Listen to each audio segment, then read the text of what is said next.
બેનો મળ્યો છે, ભૂલીને જાઓ. શિરો તળીને ઢોલિયા બાતન પોણીને દઈ એટલું મળે આ મનુ જન્મમાં, બીજા કોઈ જન્મમાં નહીં. ભેંસ 2 લીટર દૂધ કાઢે છે, ડેરીમાં ભરાયું, પૈસા ભેગા કર્યા, દાગીના બનાવ્યા, મકાન બનાવ્યા, જમીન રાખી, શીરો પૂરીઓ હાલે. શીરો પ્રસાદમાં નહીં આવ્યો, હાલે ભેંસના ઘીનો શીરો કાઢો. પણ કોઈ દાડો રાજી થઈને ઓસાડ પાછળ ભેંસને કીધું હું 4 દાડા તાર પીએ બે આખી વર્તન લીલા ઘેર કરે. હું મને કેટલું સવારથી જતો, આટલા વર્ષથી ગાયો ભેંસો દુવે છે. આ બેનો દીકરીઓ આપણા દોવ છે, પણ તમે સાચું બોલો, જે ભેંસ ના દોવા દેતી હોય એને ભૂલથી તમે કોઈ દાડા આટલા વરામાં કોણ મેલ્યું? ના, એ તો છેલ્લી બધી છૂટા પૂળા જતા હોય.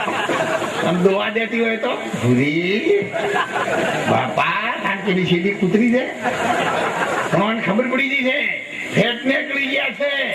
એટલે આ જીવને કહ્યું કે તું હવે જાગી જા, બીજું તારા માટે કોઈ આશરો બચવાનો નથી. જો કદાચ તને કોઈ બચાવશે તો જેવું કાર્ય જે કરે છે તેવું તેને ફળે છે. ભલા બુરાનો બદલો છેવટ અહીંનો અહીં મળે છે. આ હાથે કરેલું પુણ્ય, દાન, ધર્મ, નરભેરા મહારાજનો દાખલો લઈએ. જયારે એવું કહેવાય છે, આપણે તો જોવા નહીં એ વખત, પણ જયારે નરભેરા મહારાજે શિકાર માટે જયારે રાઇફલ માંથી ગોળી છૂટી ત્યારે રાઉન્ડ થયો, એમને ખબર પડી ગઈ કે મારી જિંદગીમાં મારું નિશાન કોઈ દિવસ ખાલી ન જાય. અને આજે ખાલી ગયું. અને જયારે ત્યાં જોવા માટે ગયા ત્યારે કંકુના પગલા જોયા. એ રાઇફલ તો તોડી નાખી, પલોઠી વાળીને એક વખતના શિકારી ત્યાં બેસી ગયા અને ગામના ગોદરે ધર્મની ધજા ફરકાઈને સંત બની. શિકારી સમજી ગયા, જંગલમાં રહેવા વાળો હરજી બાથી પકડો ચાહતો હતો. પણ રામદેવજી મહારાજ જયારે દૂધ લેવા માટે ગયા હતા ને ત્યારે એક કે दूध लावे, इधर दूध चाहिए तो बोले बाबा छोटे छोटे बच्चे हैं, दूध नहीं आएगा. तो क्यों नहीं आएगा, इधर ला दे. અને એક બચ્ચું હજી વાડી બીકનું માર્યું આપ્યું ને ત્યારે રામદેવજી મહારાજ એવું કહે છે કે માથા પર હાથ મૂક્યો તારે દૂધની ધારો ચાલુ થઈ ગઈ.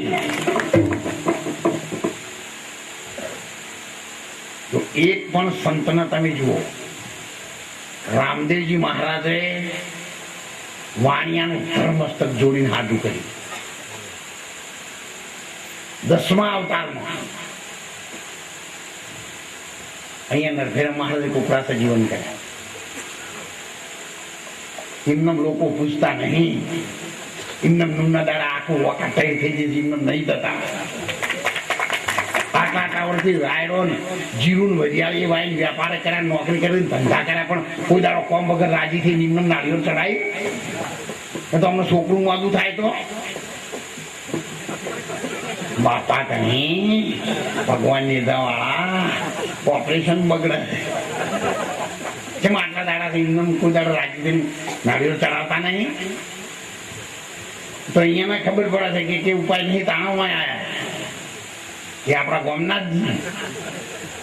અને આપણે તો અહીંયાના છોકરો છીએ, આપણને ઓછા જમાડો છોકરો તો ન હોય, સંતના કદીએ ના હોય. એટલા માટે હરદમ યાદ કરો, હરદમ યાદ કરો, જરૂર પડે ત્યારે નહીં. જો તમે એમના નામમાં તો એ તમારા કોમમાં, અને જો તમે તમારા કોમમાં તો એ અહીંયાના ધોમમાં. એકદમ ચોખ્ખો હિસાબ છે. સંતોના આદુ અનાદિના દાખલા છે. અને જે સંતો જે પરાકાષ્ઠાએ જેમને મુશ્કેલીઓ પડી છે અને મુશ્કેલીઓમાં જે સામનો કર્યો ને, ગોરો કુંભાર જયારે ધોતી બરાબર ખોસી અને વિઠ્ઠલ વિઠ્ઠલ વિઠ્ઠલ કરીને માટી ખૂંદતો હતો, અને એનો દીકરો હતો કનૈયો નાનો, હોડિયામાં મૂકીને એની ઘરવાળીએ કહ્યું કે ભગત વિઠ્ઠલ વિઠ્ઠલ કર કર કરો છો તો કનૈયાની ઓર લાગજો, હું પાણી ભરીને આવું. અને આ પાણી ભરવા જઈને આ કનૈયો હતો ને ઘોડિયામાંથી નેચે પડી ગયો અને રોતો રોતો આ માટી ખૂંદતો હતો ને એમાં આવ્યો. પણ ગોરા કુંભાર તો ખંજરીઓની અંદર તાલની અંદર એકદમ મસ્ત બની ગયા હતા. ભગવાનના નામમાં માટી ખૂંદે જાય, વિઠ્ઠલ વિઠ્ઠલ વિઠ્ઠલ વિઠ્ઠલ કરી જતા.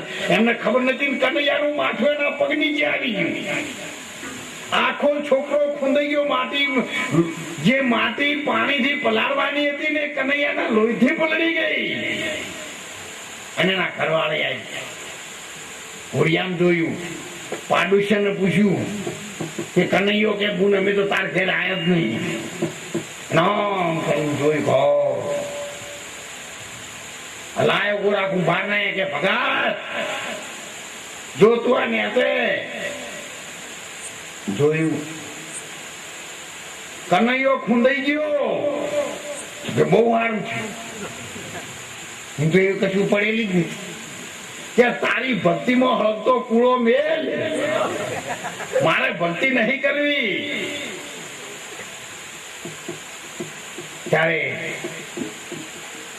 ગુરુ કુંભાર ભગવાનને પ્રાર્થના કરવા લાગ્યો કે મારે પ્રભાત થશે, થશે સારી સવાર.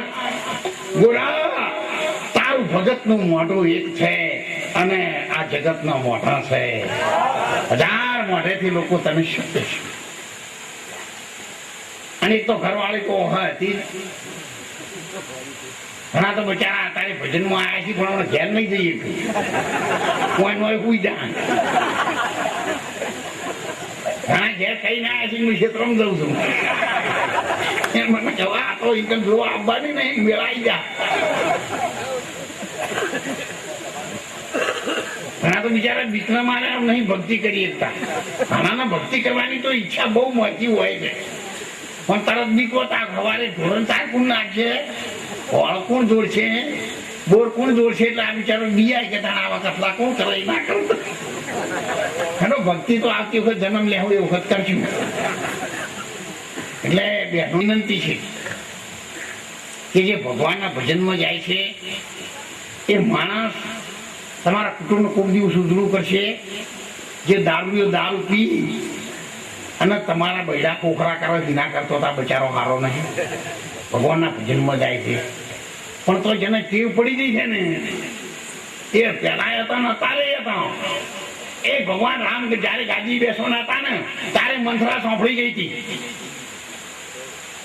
કે ભાઈ આ તમે સીટું કેમ સાફ કરો છો, કે ભગવાન રામને ગાદી બેસાડવાના. દોડીને કઈ જઈને કહ્યું કે માતાજી તમારો ભરત રહી જશે અને ભગવાન રામને ગાદી બેસાડે છે, મહારાજાને બોલાવો વચન માગો. અને ભગવાન રામને 14 વર્ષ આ મંથરાના એક વચનથી ભગવાનને કૈકેયી દ્વારા વનવાસ જવાનો વારો આવ્યો હતો. ત્યારે ભગવાન રામના અયોધ્યામાં ફક્ત એક જ મંથરા હતી. એ સતયુગ હતો, એ ત્રેતા યુગ હોય કે દ્વાપર યુગ હોય, પણ અત્યારે મેલના 20 મંથરાઓ થઈ ગઈ. પેલા રામ તો 14 વર્ષે પાછા આવ્યા હતા, આ તો બાપરા વઠ્યાવીએ નહીં આવે. અને ખૂબ રાજી રોન જીવવા દો. ભગવાને આવો આપણને માણસનો જન્મ આપ્યો છે, ખૂબ પ્રેમથી જીવો. કોમાં આયા છે ને આયા છે તો કજ્યા કરશો ને કે પાડોશી ઝઘડા કરશો તો પણ જિંદગી પૂરી થઈ જશે, પ્રેમથી જશો તો પણ પૂરી થઈ જશે. પણ જયારે જવાનું થશે ત્યારે લોકો માથા પર રૂમાલ નાખશે અને કહેશે મોણે જતો રહ્યો ભાઈ હો, બીજો રૂમાલ નાખીને આવે કે ભાઈ હવને મોડું વહેલું આ મારજે. થોડી પાછો ત્રીજો આવે કોમેડી જો આખા ગામમાં કોઈ ચંપા દેતો નતો. એક ડોહોબા દેવ થઈ ગયા 70-80-90 વર્ષે.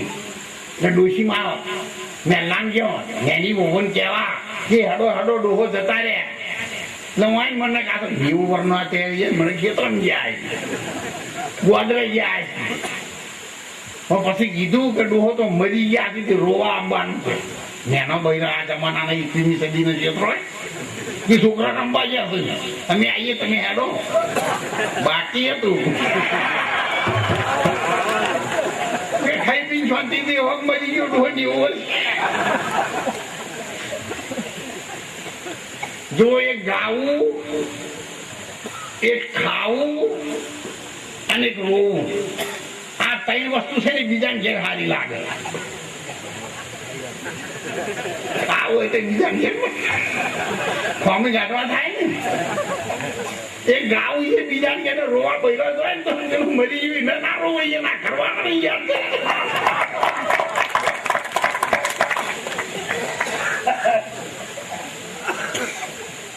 એક ઓળું માથાનું વાળવું અને ખણવું એ તમારા હાથે કરવું તો જ મજા આવે. અને તમને આવ્યું ને બીજાને ખરાવો મજા ના આવે. તમારા હાથે જો ખરે આવતી આ કઈ બીજે બીજે બી ઉભા કરતો હોય પણ બહુ મજા ના આવે. આ બેન દીકરીઓ તમે જુઓ નહીં આખો તારો પેલું જૂન જોઈને બીજું સરસ વાળા ને તો પણ ઘેરથી નહીં એના હાથે કશકો ના કરવા હોય એને સંતોષ ના થાય કે અમુક વસ્તુ આપણે કરવી પડે અને અમુક વસ્તુ બીજાને ઘેર કરવી પડે તો જ સારી લાગે. આ તો અત્યારે તો બધા દેશી તળપદી કેમ કહીએ છીએ કારણ કે બધું બહુ ઊંચું આધ્યાત્મિક લાગે તો હાલ પાછું લોકો મગજમાં બે એવું નહીં. અમે આટલા વર્ષથી મથીએ તો હજુ અમે બહુ અને જબલઈ તો કેવી રીતે બેસી. એટલે બહેનોને ભાઈઓને જુવાન દીકરાઓને હું ખાસ વિનંતી સાથે કહું છું ખાસ તમે ધ્યાન રાખી અને આ જીવન માણસનું પ્રાપ્ત થયું છે એને કંઈક સફળ બનાવજો. કોઈ પણ કામ કરો ને ત્યારે નરભેરા મહારાજની ધજા સામું જોજો કે મારાથી આ થાય કે ના થાય. આટલું કરશો ને તો પણ આડાવડું કામ કદી આપણા હાથે થશે નહીં. તો પણ આપણા ગામને ગમે ત્યારે કંકુ ના મળવાના. હું તો તમને વિનંતી કરું છું કે વારે ઘડીએ કેમ તમને ધ્યાન બરાબર તમારું રહે. એકાદ શબ્દ જો આપણા કાનમાં ગૂંજતો રહેશે તો જરૂર ગમે ત્યારે સંકટ સમય દરવાજો ખોલી એ શબ્દ તમને બચાવ કરશે અને કરશે. બગાડ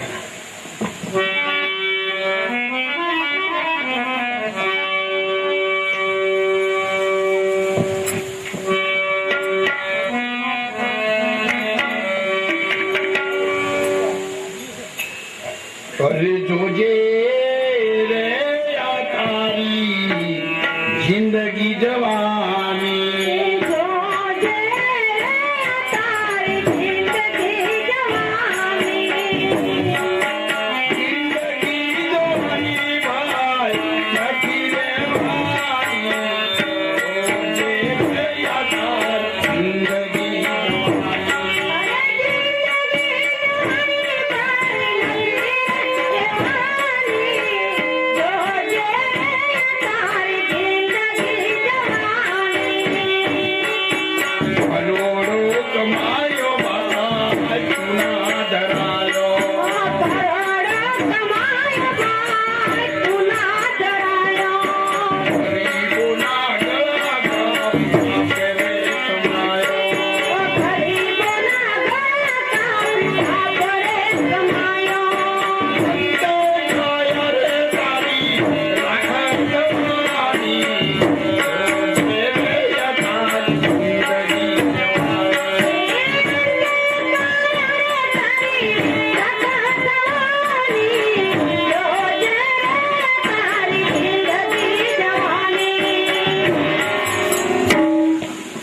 બધાને કદાચ ખબર નહીં હોય નાના જુવાન દીકરાઓને જયારે આપણે ભક્તિની શરૂઆત કરી ત્યારે ગોપાલસિંહના વાળા ઉપર પ્રધાન ભાતો બેસતા નાકામાં અને તો નીલગીરી હતી. મેં એમને કહ્યું કે પ્રધાનભાઈ મારે તપ કરવું છે. એટલે કે કેવું હોય પહેલા તો પ્રથમ એ વખતની વાત કરું છું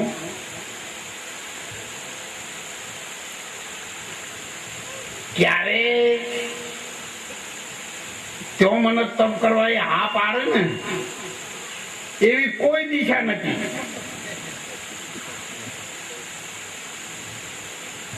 કારણ કે આપણો વાહ વેચેલા ટાક ભાઈ કાઠોનો વાહ છે ને ઉગમણો વાહ છતાં પણ મેં જીગર ખાલી હાથ જોડ્યા એ હારું કાંઠાનો વિચાર કરીને કે આવ્યો. સરદારજીને નાગજી ઉહીને જહુભાને અને ગોપાલસિંહ ખૂબ નાના હતા. હા પાડી દીધી. નરભેરામ મહારાજની કૃપાથી પહેલો ચમત્કાર આખા ગામમાં.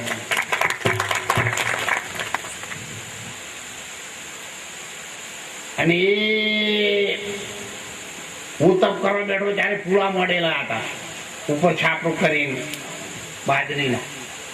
હું રાત્રે કથા વાંચતો તો અને ઉપરથી તણસ, ઝેરી નાગણ, ઉપરથી લબડીઓ. એટલે ધીરાજી કરીને ભગત હતા શંખારીના, એમણે એ મહારાજ ખંજરીમાં લઈને 11 ગામોના માણસ હતા ને, પેલી ઓમ કરતી નહીં આવતી લાકડાની, હવે હિમો તો કેટલા નીકળ્યું જેવી તણસ નમી દે એવા તો ગરભી ભાજી દઈને જેટલા બાદ જતા રહ્યા બધું વાત થઈ. હવે ભોય પડત કહી રહ્યા વગર હવે નહીં. અને ઝેરી જેના આવને ચો ભક્તિ કરવી હતી કોણ. હવે તમે આપણે આ ભજનમાં સત્સંગમાં આવ્યા છીએ, પણ આ ખાનપુર વાળા કે બોરસણ વાળા જતા હોય અને ભેણ રહી એટલે આવે ને હરકાઈ સાર આવે તો પથારે પેટી બાજુ લઈને બેસી મેલે, મંજીરા વગાડે તો મેલે. એ તો મંજીરા નથી વગાડવાના, ધૈરા ઉપાડવાના. હવે આ તરફ નીકળી ભક્તિ ને ભાઈ પારખા થઈ ગયા, અમારા થઈ ગયું. હું એ અંદરથી હલી ગયો. જો કોઈને આગું પાછું થયું તો સવારે લોકો આખું ગામ મને કહે છે જો જૂઠ હતું ને એ બજેલો મોણ ને ભાઈ કડતું હોય તો ના કહી દે, અને આ તો હેડ્યું એ કહ્યું એટલે બધા જૂઠા આવી. નરવેર મહારાજે એટલી પ્રાર્થના કરી બ્રહ્મણી માને, ત્યાં તો આપણને ભક્તિ કઈ બહુ ખબર પડે નહીં. પણ દેવી દેવતાઓ એ દાડે પણ આપણી રક્ષણ કર્યું હતું, આપણી કૃપા કરી આપણે એમાંથી બચી ગયા હતા. ત્યારથી વિશ્વાસ આપણને બેઠો કે હવે આ મારા જે માર્ગે આપણે જઈએ છીએ એ સનાતન સત્ય સન. વર્ધનભા 36 લક્ષણ જેનામાં હતા. નાગજીભાઈ મારી જોડે રહેતા હતા. નાગજીભાઈ તો ભૂલથી હોતી કશું હું જોયેલું છું ખાવા બાવા આવ્યું અને મને ખબર પડી તો પછી તમારી વાત છે. પણ એમને નક્કી થઈ ગયું ના, આ જે કરું છે મેં સનાતન સત્ય છે. એટલા માટે હું તો સૌને વિનંતી કરું છું ફરીથી કે આ માર્ગ જે છે નરભૈરવ મહારાજનો એકદમ સત્ય છે. પણ ખાલી તમે નરભૈરવ મહારાજ મંદિરમાં જઈને ઓટો મારીને આવતા રહો, બેલ વગાડો અને વરઘોડાના દાડા નાચો, એનાથી કોઈ નરભૈરવ મહારાજ આપણને મળે ને એ કોમ બહુ કાઠું છે. એ તો ભેંસના 15 કે 11 ફેર ડેરીમાં લાવવા હોય ને તો ખોણે ખવડાવવું પડે અને માથા ઉપર 4ના ભાડા ઉપાડી અને માથાના વાળ થઈને નેદેલા જીરા જેવા થઈ ગયા.